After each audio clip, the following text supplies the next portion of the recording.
Hello दोस्तों, आप सभी का स्वागत है आपके अपनी YouTube channel MKS teaching point में। साथियों, बात करेंगे Madhya Pradesh BEd versus DEd case high court सुनवाई के परिपेक्ष में। आज की सुनवाई समाप्त हो चुकी है। क्या क्या आर्गूमेंट हुए हैं, क्या निष्कर्ष निकल कर आ रहा है, बीएड की तरफ से क्या आर्गूमेंट हुए हैं, क्या स्टेट की तरफ से अवगत कराया गया है, क्या डीएड की तरफ से आर्गूमेंट हुए हैं और क्या सुनवाई के बाद निष्कर्ष निकल कर आ रहा है। तो निवेदन रहेगा, वीडियो को शेयर जरूर कीजिएगा जिससे सभी साथियों को ये महत्वपूर्ण जानकारी आज की सुनवाई की प्राप्त हो सके। जैसा कि साथियों, आज जो आपकी सुनवाई सूचीबद्ध थी, पूरी संभावना थी कि एक महत्वपूर्ण बहस देखने को मिलेगी, क्योंकि ये जो केस है अब फाइनल बहस पर लगा हुआ है। लेकिन साथियों, जैसा कि आप सभी को पता है, 8 अप्रैल को जो मध्य प्रदेश राज्य सरकार ने क्लेरिफिकेशन याचिका लगाई थी, उसकी जो है सुनवाई के बाद जो है उसमें बहुत स्थितियां क्लियर होती दिखी और आर्डर को रिव्यू किया गया। यानी 11 अगस्त के जजमेंट को रिव्यू करते हुए सुप्रीम कोर्ट ने कहीं ना कहीं उस याचिका का निस्तारण किया। लेकिन अभी तक जो है उसकी जो आपकी वेब कॉपी कहें या जो है आर्डर की कॉपी अभी उपलब्ध नहीं हुई है। ये जैसा कि हमने आपको सुबह के वीडियो में भी अवगत कराया था कि अभी तक जो है आर्डर की कॉपी नहीं आई है। ये बात जो है सरकार की तरफ से कोर्ट में आज प्रोवाइड कराया गया कि मामले का निस्तारण हो चुका है। यानी क्लेरिफिकेशन याचिका जो इस केस के परिप्रेक्ष्य में लगाई गई थी सुप्रीम कोर्ट में, उसका निपटारा हो चुका है। लेकिन जो है अभी तक जो है स्पष्ट तौर पर लिखित आर्डर नहीं आया है, तो लिखित आर्डर का वेट करना होगा। तो इस बिहार पर कहीं ना कहीं कोर्ट ने भी अवगत कराया कि यहाँ 1 सप्ताह का समय आगे बढ़ाया, यानी 15 अप्रैल की डेट दे दी। अब साथियों, इसके बाद जो है वर्चुअल माध्यम से डीएड का पक्ष रखने के लिए आप सभी को हम अवगत करा दें, मनदीप कालरा जी जुड़े और उन्होंने अपोज किया कि बार बार डेट आगे बढ़ाई जा रही है। लेकिन फिर से जो है कोर्ट ने अवगत कराया कि जो है स्टेट ने ये इंगित कराया है कि उस मामले का निस्तारण हो चुका है। लेकिन अभी तक जो है मामले का निस्तारण होने के बाद जो है लिखित आर्डर नहीं आया है। लिखित आर्डर आने के बाद ही इस मामले का निस्तारण होगा। तो साथियों, अब जो है इसी वजह से डेट आगे बढ़ाई गई है। और साथियों, बात कर लें तो बीएड की तरफ से दीपक सिंह चौहान जी, वो भी वर्चुअल माध्यम से जुड़े हुए थे। उन्होंने लास्ट में कहने का प्रयास किया कि आर्डर आने पर तो कहीं ना कहीं ये चीज़ कोर्ट ने पहले ही इंगित करा दी थी कि लिखित आर्डर आने के बाद ही इस मामले को कहीं ना कहीं निस्तारित किया जाएगा।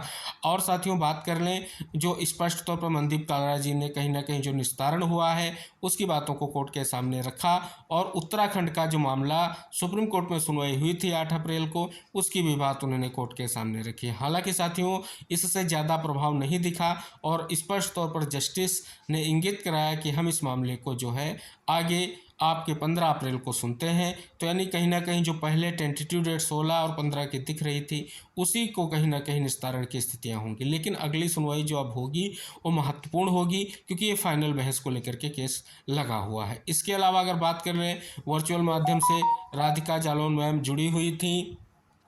लेकिन साथियों, उन्होंने किसी भी तरीके से कहीं ना कहीं उनके कोई आर्गूमेंट नहीं हुई है। लेकिन साथियों, ये वर्चुअल माध्यम से 3 एडवोकेट आपके जुड़े हुए थे। इसके अलावा कोर्ट रूम में भी कई एडवोकेट मौजूद थे।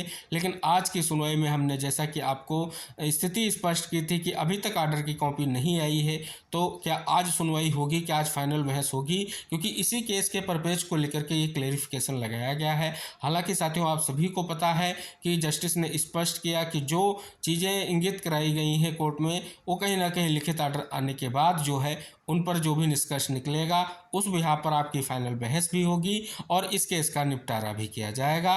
तो साथियों, ये स्पष्ट हो रहा है। हालांकि साथियों, सब्जेक्ट टू आउटकम वगैरह की स्थितियों को कहीं ना कहीं आगे कोर्ट के आर्डर में क्या स्पष्ट किया जाएगा वो अलग की बात होगी। फिलहाल लिखित आर्डर आने का सभी को इंतजार है, जितने बीएड चयनित है सभी को इंतजार है कि जिस प्रकार से निष्कर्ष निकल कर आ रहा है कि सब्जेक्ट टू आउटकम पर स्थितियाँ जो है संशययुक्त हैं, तो आर्डर आने के बाद वो स्थितियाँ क्लियर होंगी। तो साथियों, जैसे ही आर्डर आता है, आर्डर के बारे में सारी जानकारी हम आपको वीडियो के माध्यम से अवगत कराएंगे।